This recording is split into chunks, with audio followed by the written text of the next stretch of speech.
हाँ जी, तो कैसे हो आप लोग। मैं आपका नीलेश पिया बहुत बहुत स्वागत करता हूँ इस यूट्यूब चैनल पे। दोस्तों आज की इस वीडियो में हम लोग पढ़ेंगे क्लास 10th का जो आपका फायर एंड आइस चैप्टर है। ठीक है, फायर एंड आइस चैप्टर का हम लोग सेंट्रल आइडिया, आप लोग जानते हो कि आप लोग के एग्जाम में निश्चित है सेंट्रल आइडिया आएगा ही आएगा 3 मार्क में। ठीक है, तो इसलिए मैं ये सेंट्रल आइडिया बता रहा हूँ और निश्चित है फायर एंड आइस का आएगा ही आएगा। जो आपका फर्स्ट चैप्टर है डस्ट ऑफ स्नो, वो भी आएगा, ऑप्शन में रहेगा आपका जो मन मतलब आप जो लिख लो। तो इससे पहले मैं जो आपका फर्स्ट चैप्टर था डस्ट ऑफ स्नो उसका सेंट्रल आइडिया लिखवा दिया है। चलो इस चैप्टर का यानी फायर एंड आइस का मैं सेंट्रल आइडिया देखो अच्छे से यहाँ पे लिखा हूँ, आपको एक एक अच्छे से डिटेल में बता देता हूँ अर्थ सहित, जिससे आपको अच्छे से क्लियर हो जाए और इसको आप खुद लिख लेना और याद कर लेना। ठीक, चलो देखो यहाँ पे चूंकि फायर एंड आइस में क्या मतलब क्या बात की गई है, लेखक इसमें वर्ल्ड यानी संसार के अंत की बात करते हैं। ठीक है, और फायर एंड आइस को दो चीज़ों से सिंबलाइज करते हैं। वो कौन कौन सी चीज़ें हैं चलो हम लोग आगे देख लेते हैं। आप शुरू में लिखोगे, चूंकि यह एक काफ़ी छोटा सा पोएम है और जिसको लिखा है अमेरिकन पोएट रॉबर्ट फ्रॉस्ट ने। इन्होंने ही first chapter dust of snow था उसको भी लिखा था। तो कैसे आप थोड़ा पहली लाइन लिखोगे कि fire and ice is a small poem, भाई एक छोटी सी कविता है, कंपोज्ड बाई, हमेशा यहाँ कंपोज्ड बाई लिखा जाता है। ठीक है, composed by famous American poet Robert Frost. जो हमने डस्ट ऑफ स्नो में पहली लाइन लिखी थी वही सेम टू सेम है, यहाँ केवल चैप्टर का नाम चेंज हो गया है। ठीक है, तो ये तो आप आसानी से लिख लोगे कि fire and ice is a small poem composed by famous American poet Robert Frost. Clear है, आगे क्या लिखोगे। अब आगे हम लोग इस पोएम में क्या बताया गया है, क्या कहा गया है, उसको हम लोग देखते हैं थोड़ा।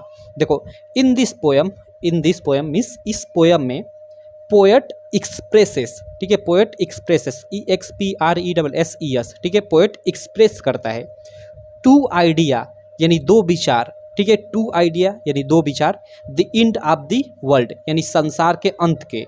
ठीक है, संसार के अंत के इस पोएम में जो कवि हैं वो दो आइडिया व्यक्त करते हैं। वो कौन कौन सी आइडिया है, तो first fire and second is ice. तो इतना आपको क्लियर यहाँ से यहाँ तक कि fire and ice is a small poem composed by famous American poet Robert Frost. In this poem poet expresses two idea the end of the world. ठीक है, first fire and second is ice. इतना clear. आगे देखो, काफ़ी आसान है, आसानी से आपको याद भी हो जाएगा।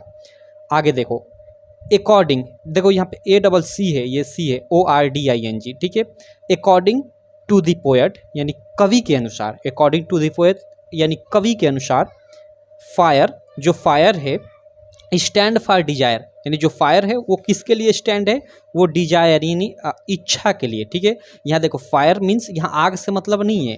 ठीक है, ठीक है, ये फायर किसको सिंबलाइज करता है, डिजायर को। फायर मीन्स एक तरह से ये डिजायर को, चैप्टर आप पढ़ोगे तो उसमें आपको मालूम चला होगा। ठीक, तो वही लिखा गया है यहाँ पे कि फायर स्टैंड फॉर डिजायर, यानी फायर जो है एक तरह से इच्छा के लिए मतलब खड़ी है, एक तरह से बोल सकते हैं। ठीक है, या सिंबलाइज है।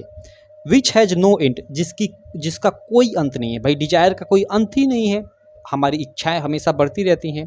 तो वही कह रहा है कि फायर स्टैंड फॉर डिजायर, जो फायर है यानी यहाँ पे आग है वो डिजायर के लिए स्टैंड है और जिसका कोई अंत नहीं है।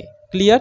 आगे देखो, the poet says that if the world and one day, कभी कहते हैं कि अगर जो संसार है एक दिन उसका अंत होगा। ठीक है, then the cause of its, देखो यहाँ पे इट्स है। ठीक है, द कॉज ऑफ इट्स मतलब कॉज मीन्स कारण, the cause of its means इसका कारण यानी इसके अंत का कारण, the cause of its end इसके अंत का कारण, इज डिजायर इच्छा होगी। क्या होगी, इच्छा होगी। एंड सेकेंड और दूसरी, विच हैज आइस जो बर्फ है। ठीक है, स्टैंड फॉर हेट्रेड, तो बर्फ किसके लिए स्टैंड है, हेट्रेड के लिए। ठीक ठीक, तो यहाँ पे ये HATRED ये हेट्रेड। फायर डिजायर इन इच्छा के लिए स्टैंड है, मतलब फायर एक तरह से इसमें जो शब्द यूज हुआ है वो डिजायर यानी इच्छा के लिए हुआ है, और आइस जो शब्द यूज हुआ है वो हेट्रेड यानी घृणा के लिए हुआ है। ठीक है, तो यहाँ पे विच हैज आइस मतलब second which has ice stand for hatred, और दूसरी जो हेट्रेड यानी घृणा के लिए मतलब घृणा है। विच हैज आइस जो सेकेंड है यानी दूसरी जो बर्फ है वो मतलब एक तरह से घृणा को सिंबलाइज कर रहा है। क्लियर। ही से, ठीक है, क्या, he says that if world is not end from desire, वह कहते हैं कि अगर जो वर्ल्ड है यानी संसार है वह डिजायर से खत्म नहीं होता, मतलब लोगों की इच्छाओं से खत्म नहीं होता, then it's end from hatred, तो यह लोगों की घृणाओं से यानी हेट्रेड से खत्म होगा। ठीक है, तो ये दो आइडिया थी, फायर और आइस। फायर जहाँ सिम्बोलाइज कर रहा था डिजायर यानी लोगों की इच्छाओं को, और आइस जो मतलब सिम्बोलाइज कर रहा था वो लोगों के आपस में हेट्रेड यानी घृणा को। ठीक है, तो इन दोनों को लेकर कवि ने ये पोएट मतलब ये कविता लिखा है कि कैसे एक संसार का अंत हो सकता है। ठीक, तो आप चैप्टर पढ़ना अच्छे से, चैप्टर में आपको बहुत सारी चीज़ें मालूम चलेगी। बाकी उसी के आधार पे यहाँ पे ये सेंट्रल आइडिया लिखा गया था पूरा पूरा, मैंने अर्थ सहित आपको बता दिया, इसको आप लिख लेना और याद कर लेना। ठीक है, मैं एक बार पढ़ देता हूँ अच्छे से। देखो, fire and ice is a small poem composed by famous American poet Robert frost. In this poem, poet expresses two idea: the end of the world, first fire, and second is ice. According to the poet, fire stands for desire, which has no end. The poet says that if the world end one day, then the cause of its end is desire. And second, which has ice, stand for hatred.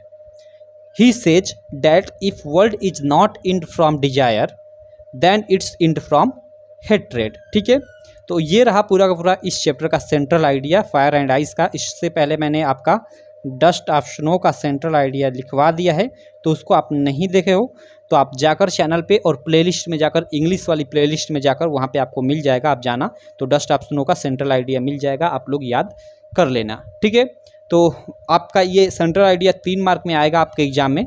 तो मतलब आपका उसमें आपको option देगा, दो मतलब रहेगा option, उसमें से या 3 भी रह सकता है, उसमें से किसी एक का आपको मतलब 2 या 3 चैप्टर का नाम दे देगा, उसमें से किसी एक का आपको सेंट्रल आइडिया लिखना रहेगा।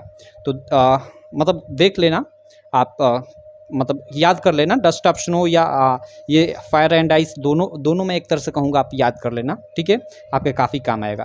तो चलो, मैं मिलता हूँ आपसे नेक्स्ट वीडियो में। आशा करता हूँ ये समझ में आ गया होगा अच्छे से और आपको क्लियर हो गया होगा अर्थ सहित सेंट्रल आइडिया। ठीक, इसको आप खुद अपने हाथों से लिख लेना भाई साहब। ठीक है, काफ़ी सारे लड़के पीडीएफ मांगने लगते हैं, ऐसी चीज़ों का पीडीएफ नहीं आपको मांगना चाहिए, इसको आप तुरंत लिखो और तुरंत याद करो, सिंपल। ठीक, चलो मैं मिलता हूँ आपसे नेक्स्ट वीडियो में, तब तक के लिए थैंक यू।